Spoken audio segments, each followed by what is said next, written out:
Nama asli Tan Malaka adalah Sultan Ibrahim, sedangkan Tan Malaka adalah nama semi bangsawan yang ia dapatkan dari garis turunan ibu. Nama lengkapnya adalah Sultan Ibrahim gelar Datuk Sultan Malaka.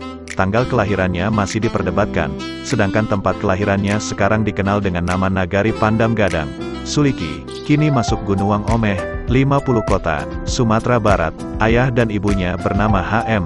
Rasat, seorang karyawan pertanian, dan Rangkayo Sina, putri orang yang disegani di desa. Semasa kecilnya, Tan Malaka senang mempelajari ilmu agama dan berlatih pencak silat.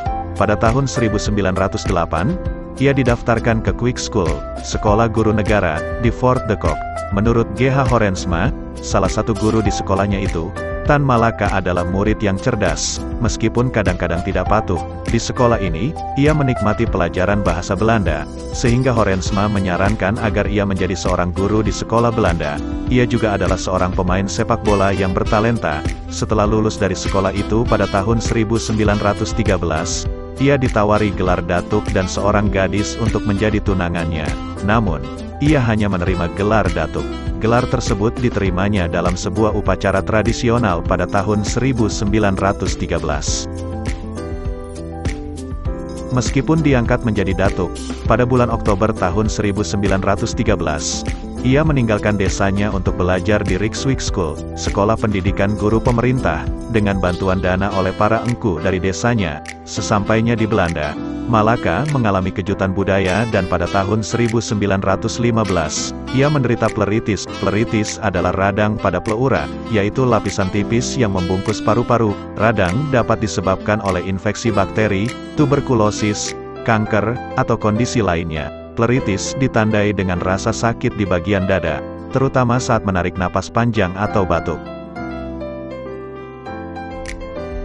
Selama kuliah, pengetahuannya tentang revolusi mulai muncul dan meningkat setelah membaca buku De Franse Revolutie yang ia dapatkan dari seseorang sebelum keberangkatannya ke Belanda oleh Horensma. Setelah revolusi Rusia pada Oktober tahun 1917, ia mulai tertarik mempelajari paham sosialisme dan komunisme. Sejak saat itu, ia sering membaca buku-buku karya Karl Marx, Friedrich Engels, dan Vladimir Lenin. Friedrich Nietzsche juga menjadi salah satu panutannya.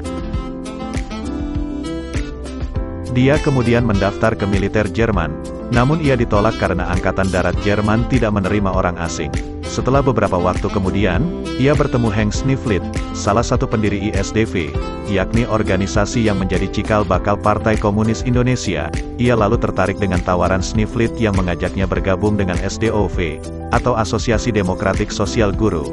Lalu pada bulan November tahun 1919, ia lulus dan menerima ijazahnya yang disebut Hulpakti. Setelah lulus dari SDOV, ia kembali ke desanya. Ia kemudian menerima tawaran Dr. C.W. Johnson untuk mengajar anak-anak kuli di perkebunan teh di Sanembah, Tanjung Morawa, Delhi, Sumatera Utara. Ia tiba di sana pada Desember tahun 1919 dan mulai mengajar anak-anak itu berbahasa Melayu pada Januari tahun 1920. Selain mengajar, Tan Malaka juga menulis beberapa propaganda subversif untuk para kuli, dikenal sebagai Delhi Spur.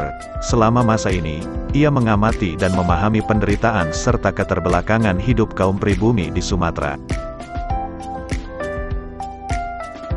Selain mengajar, Tan Malaka juga menulis beberapa propaganda subversif untuk para kuli, dikenal sebagai Delhi Spur. Selama masa ini, ia mengamati dan memahami penderitaan serta keterbelakangan hidup kaum pribumi di Sumatera. Ia juga berhubungan dengan ISDV dan terkadang juga menulis untuk media massa. Salah satu karya awalnya adalah Tanah Orang Miskin, yang menceritakan tentang perbedaan mencolok dalam hal kekayaan antara kaum kapitalis dan pekerja. Ia lalu membuka sekolah di Semarang atas bantuan Darsono, tokoh Sarekat Islam, SI, Merah. Sekolah itu disebut Sekolah Rakyat. Sekolah itu memiliki kurikulum seperti sekolah di Uni Soviet, di mana setiap pagi murid-murid menyanyikan lagu Internasionale. Tan juga pernah bertemu dengan banyak tokoh pergerakan seperti Hos Cokroaminoto dan Haji Agus Salim. Dalam autobiografinya, Tan menganggap bahwa SI di bawah Cokroaminoto adalah satu-satunya partai massa terbaik yang ia ketahui. Tapi, Tan mengkritik saat terjadi perpecahan di SI. organisasi SI tidak memiliki tujuan dan taktik sehingga terpecah. Hingga akhir hayatnya, Tan Malaka dikabarkan tidak pernah menikah, tetapi ia mengakui pernah 3 kali jatuh cinta, yaitu ketika ia berada di Belanda, Filipina, dan Indonesia. Di Belanda, Tan Malaka dikabarkan pernah menjalin hubungan dengan gadis Belanda bernama Fanny Struivenbeck, mahasiswi kedokteran yang kerap datang ke kosnya. Sementara di Filipina, ia jatuh hati kepada seorang gadis bernama Carmen, putri bekas pemberontak di Filipina dan rektor Universitas Manila.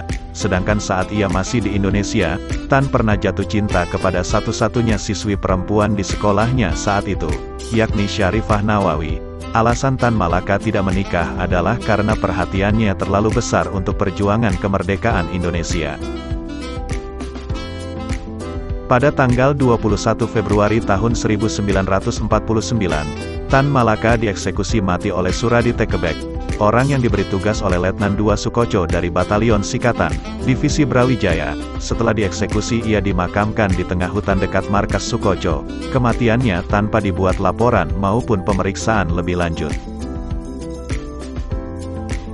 Madilog dan Gerpolek, keduanya acap kali dianggap merupakan karya penting dari Tan Malaka. Madilog oleh Ilyas Hussein, nama pena Tan Malaka, pertama kali diterbitkan pada tahun 1943, edisi pertama resmi tahun 1951, adalah magnum opus dari Tan Malaka, pahlawan nasional Indonesia dan merupakan karya paling berpengaruh dalam sejarah filsafat Indonesia modern.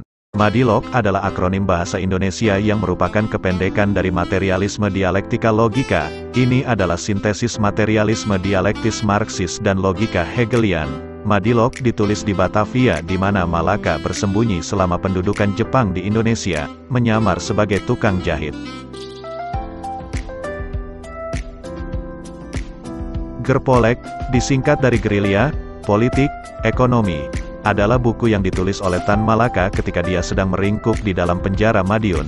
Tulisan tersebut adalah hasil dari kekecewaannya terhadap situasi bangsa pada waktu itu di mana menciutnya wilayah Indonesia akibat negara boneka yang dibuat oleh Belanda. Seluruh buku ini adalah hasil pemikiran, pengetahuan dan semangat kepemimpinan Tan Malaka untuk menjaga negara Indonesia dari segala bentuk kekuatan kolonialisme dan imperialisme. Buku ini mengusulkan pendirian sistem ekonomi yang didasarkan pada produksi oleh rakyat untuk menghadapi gempuran Belanda agar Indonesia juga dapat menjadi negara yang berdikari. Jenderal Sudirman memandang bahwa Gerpolek adalah buku strategi militer. Setelah Indonesia merdeka, Tan Malaka menjadi salah satu pelopor sayap kiri. Ia juga terlibat dalam peristiwa tanggal 3 Juli tahun 1946 dengan membentuk Persatuan Perjuangan dan disebut-sebut sebagai otak dari penculikan Sultan Syahrir yang pada waktu itu merupakan Perdana Menteri. Karena itu ia dijebloskan ke dalam penjara tanpa pernah diadili selama 2,5 tahun. Setelah meletus pemberontakan FDR PKI di Madiun, September tahun 1948 dengan pimpinan Musso dan Amir Syarifuddin, Tan Malaka dikeluarkan begitu saja dari penjara.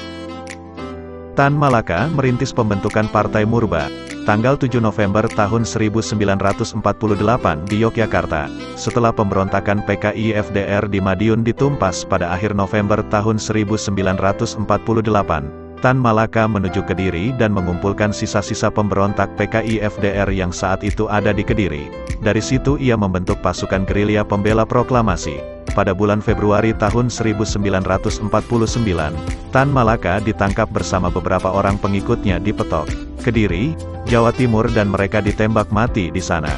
Keputusan Presiden RI nomor 53, yang ditandatangani Presiden Soekarno tanggal 28 Maret tahun 1963 menetapkan Tan Malaka sebagai pahlawan nasional. Bung Karno menanyakan sejumlah hal mengenai pemikiran Tan Malaka dalam buku-bukunya seperti Masa Aksi, yang sangat berpengaruh pada pemikiran politik Soekarno. Tan Malaka pun menjawabnya dengan lugas. Dalam pembicaraan itu Tan Malaka lebih banyak bicara menerangkan soal nasib revolusi Indonesia, sementara Bung Karno mendengarkan khutbah dari sang revolusioner. Tan menjelaskan kepada Bung Karno agar pemerintahan dipindahkan ke pedalaman, orang-orang Belanda dan Inggris harus segera dipulangkan dan Jakarta harus dijadikan medan pertempuran melawan pasukan sekutu yang telah menang Perang Dunia II. Bung Karno tercengang. Gagasan Jakarta harus menjadi medan pertempuran merupakan hal baru baginya. Saking terpesona dan kagumnya, Bung Karno lantas membuat pernyataan Tan Malaka adalah penggantinya kelak. Waktu itu Gus Dur bercerita, "Ayah saya yang kebetulan seorang kiai sering didatangi orang di waktu sore. Saya ingat betul, saat saya masih kecil, sekitar pukul 7 ada orang mengetuk pintu. Ketika pintu saya buka, saya tanya cari siapa Pak. Tamu yang mengaku bernama Hussein tersebut kemudian menjawab bahwa dia mencari ayahnya. Tamu tersebut menurut Gus Dur seperti orang Indonesia lainnya, yaitu juga pakai peci. Kemudian Gus Dur yang masih anak-anak itu memberitahukan kepada ayahnya yang sedang di dalam bahwa beliau dicari Pak Hussein. Begitu mendengar nama Hussein, kata Gus Dur, ayahnya langsung bangun dan menemui tamunya sambil berpelukan mesra, dan selanjutnya memerintahkan Gus Dur yang waktu itu masih berumur sekitar 4-5 tahun agar meminta ibunya menata hidangan. Baru belakangan setelah Gus Dur berumur 50 tahun lebih, ibunya mengatakan kepadanya, "Kamu tahu siapa itu Pak Hussein, yang datang pada malam-malam dahulu? Itu Tan Malaka. Ia juga selalu menginap di rumah wartawan Rahmat Nasution, sehingga anaknya Adnan Buyung Nasution harus memberikan kamarnya kepada seorang om tak bernama." Tulis Harry Poze dalam bukunya Tan Malaka, Gerakan Kiri, dan Revolusi Indonesia Jilid Pertama. Tan Malaka, kata Adnan Buyung, sering kali datang ke rumahnya, membahas persoalan politik yang tengah berkecamuk di Republik saat itu. Buyung kecil ingat betul apa yang dibicarakan Tan kepada ayahnya, yaitu soal kritik kepada pemerintahan Syahrir yang waktu itu dianggap terlalu lemah menghadapi Belanda. "Kalau ada maling masuk rumahmu, usir dia keluar. Kalau perlu pukul, jangan ajak dia berunding," kata dia menirukan Tan Malaka. Ulama besar Haji Abdul Malik Karim Amrullah atau yang dikenal dengan nama Buya Hamka justru bangga dan salut pada Tan Malaka. Pandangan tokoh Muhammadiyah yang dikenal karena kesalehannya itu terhadap Tan Malaka diungkapkannya dalam kata pengantar di buku Tan Malaka, Islam dalam Tinjauan Madilog. Tan Malaka sangat anti terhadap hal-hal klinik. Tan menyusun propaganda untuk mencapai kemerdekaan yang diiringi dengan gerakan aksi revolusi. Namun untuk menuju cita-cita merdeka itu, Tan menyatakan kegelisahan sehubungan dengan pola pikir kaum sebangsanya. "Tetapi kamu orang Indonesia yang 55 juta takkan mungkin merdeka selama kamu belum menghapuskan segala kotoran kesaktian itu dari kepalamu. Selama kamu masih memuja kebudayaan kuno yang penuh dengan kepasifan, membatu, dan selama kamu bersemangat budak belia," kata Tan Malaka dalam risalahnya yang terbit pada 1926 berjudul Masa Akti. Bagi Tan Malaka, Islam adalah agama monoteis yang paling konsisten, konsekuen dan rasional dibandingkan dengan agama monoteis lain seperti halnya Yahudi dan Nasrani. Ia menambahkan, apabila dilihat dari segi historisnya, Islam jauh dari hal-hal yang berbau mitos. Perjalanan dakwah Nabi Muhammad dalam menyebarkan agama Islam jauh dari unsur keajaiban. Tidak seperti halnya yang dialami oleh Nabi Musa dengan kekuatan tongkatnya yang bisa membelah lautan atau Nabi Isa dengan kekuatan membangkitkan kematian. Menurut Tan Malaka, Nabi Muhammad jauh lebih membumi. Kehadirannya nyata terlibat dalam aktivitas masyarakat sehari-hari, dalam perjalanan hidupnya. Nabi Muhammad adalah seorang penggembala kambing yang hidup serba pas-pasan. Selain itu, ia juga seorang propagandis, panglima perang, dan pemuka masyarakat yang mengajak umatnya untuk berjuang melawan kebatilan. Buku pertama berjudul Parlemen atau Soviet, terbit pada 1921. Dalam buku ini, Tan menuliskan ketidaksetujuannya jika Indonesia meniru Barat yang menerapkan prinsip trias politika di mana kekuasaan dipegang oleh eksekutif, legislatif, dan yudikatif. Menurutnya, pertentangan antara eksekutif dan legislatif akan membuat negara tidak stabil.